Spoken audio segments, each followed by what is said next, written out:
Career निवडायचं आहे, पण तुमचा एखादा चुकीचा निर्णय तुमचं करिअर लूज करू शकतो आणि पुढचे बरीच सारी वर्ष तुमची वाया घालवू शकतो. तुम्ही जर खरंच स्वतःच्या करिअरबद्दल जर सिरियस असाल तर हा व्हिडिओ तुमच्यासाठी आहे. नमस्कार, मी मधु कुलकर्णी स्वागत करते तुमचं गेट शुअर जॉबमध्ये. बऱ्याच जणांचं असं होतं, आम्ही आत्ता हे काम करत आहोत पण आम्हाला हे काम आवडतच नाही आहे, म्हणजे मला करिअर दुसऱ्या ह्याच्यात करायचं होतं. हे वाक्य तुम्ही खूप जणांकडून ऐकलेलं असेल. मग प्रॉब्लेम काय होता, पूर्वी एवढ्या गाईडलाईन मिळायच्या नाही किंवा असं इतकं नेट वगैरे नव्हतं, त्यामुळे काही खूप साऱ्या गोष्टी माहीत नसायच्या वगैरे. तर आत्ता तुम्हा मुलांच्या हातामध्ये या गोष्टी आहेत, तर मग का नाही आपण व्यवस्थित करिअर निवडलं पाहिजे. आता यामध्ये महत्त्वाचा सगळ्यात महत्त्वाचा मुद्दा आहे की मला करिअर करायचं आहे. मग करिअर करायचं त्याबाबत तुम्ही पहिले सिरियस किती आहात, का कुठलाही जॉब मिळाला तर मला करायचा आहे असं असेल तर हा व्हिडिओ तुमच्यासाठी नाही आहे. ज्यांना खरंच यामध्ये सिरियस आहे त्यांच्यासाठी आहे. तर पहिल्यांदा सगळ्यात महत्त्वाची स्टेप आहे स्वतःला ओळखा. म्हणजे आता तुम्ही म्हणाल स्वतःला काय ओळखायचं, हो आपण स्वतःला कमी ओळखतो. जसं की स्वतःला ओळखण्यामध्ये तुमची स्ट्रेंथ, वीकनेस, तुमचं थ्रेट, स्वॉट अनालिसिस जे आपण म्हणतो ते खूप जणांचं झालेलं नसतं. माझी स्ट्रेंथ कशात आहे, माझं काय गुण चांगला आहे, मी कशामध्ये मला भीती वाटते, माझ्या ह्याच्यात कुठली कमतरता आहे, हे जर तुम्हाला समजलं नाही तर तुम्हाला पुढचे निर्णय घ्यायला अवघड जाऊ शकतं. म्हणून कधी पण पहिलं सुरुवात तुम्ही कॉलेजमध्ये असाल तर तुम्ही हे आत्ता करून घ्यायला पाहिजे की आपलं स्वतःचं स्वॉट अनालिसिस. आणि अगदी बसले ना अर्ध्या तासात झाले वगैरे असं होत नसतं. स्वॉट अनालिसिसला वेळ लागतो, कारण आपल्याला स्वतःला, तुम्ही मित्रांचे सांगा म्हणाले तर 4 गुण पटापटा सांगताल आणि 4 निगेटिव्ह गोष्टी पण पटापटा सांगताल, पण स्वतःबद्दल बघा लिहायला बसा ते खूप अवघड जातं.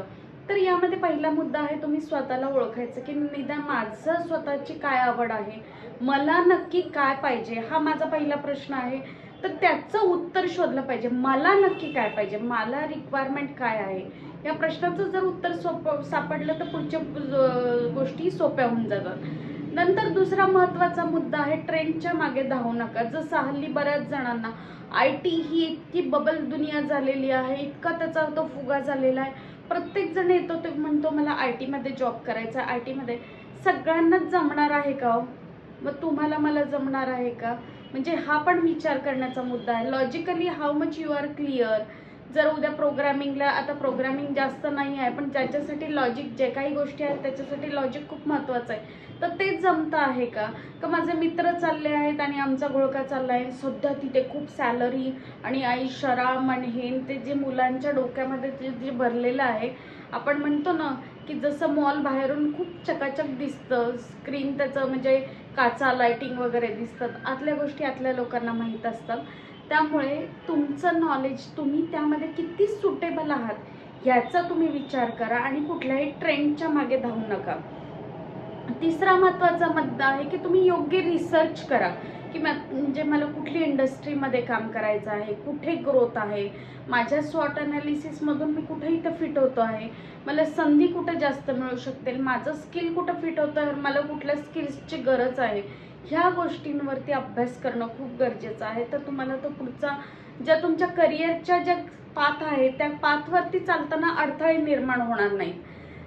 नंतर चौथा महत्त्वाचा मुद्दा आहे की एक्सपिरियन्स लोकांबरोबर तुम्ही बोला. तुमच्या आजूबाजूला अशी काही बरेच लोक असतील की ज्यांनी त्या त्या इंडस्ट्रीमध्ये काम केलेलं असेल, सिनियर पोझिशनला असेल, वर्क करत असेल, त्यांच्याशी बोलून बघा की सध्या काय चालू आहे, कसं आहे ओव्हरऑल वातावरण तुमचं, म्हणजे पुढे काय आहे, नवीन कुठल्या टेक्नॉलॉजी आलेल्या आहे वगैरे, ह्याचं अपग्रेडेशन घ्या आणि मग तुम्ही योग्य त्या लोकांचा सल्ला घ्या.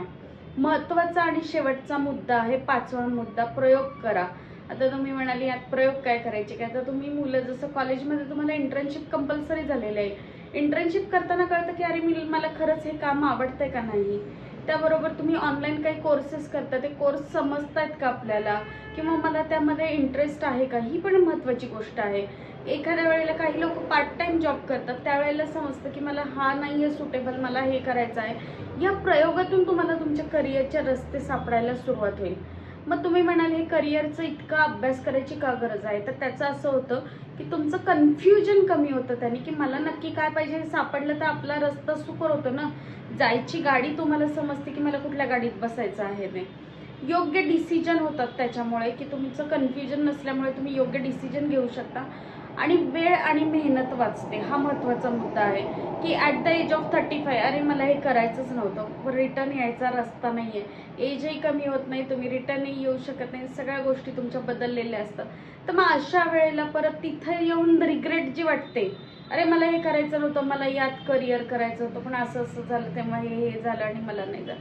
त्या गोष्टी नकोत व्हायला. जी तुमची आवड आहे, तुम्हाला जी गोष्ट मनापासून आवडते त्यामध्ये तुम्ही काम करायला लागलं तर तुम्हाला तो उत्साही येतो. तुमच्या मनाविरुद्ध काम सांगितलं तर तुम्हाला ते काम करायला मजा पण येणार नाही. त्यामुळे करिअर निवडताना या गोष्टींची तुम्ही म्हणजे या गोष्टी लक्षात घ्या, ह्या चुका टाळा. कारण आयुष्यातला हा एक महत्त्वाचा असा टप्पा आहे की जिथं जर तुमचा पहिला रस्ता चुकला तर बाकीची सगळी गणितच चुकू शकतात. जर तुम्हाला व्हिडिओ आवडला असेल तर नक्की लाईक, शेअर आणि सबस्क्राईब करा. धन्यवाद.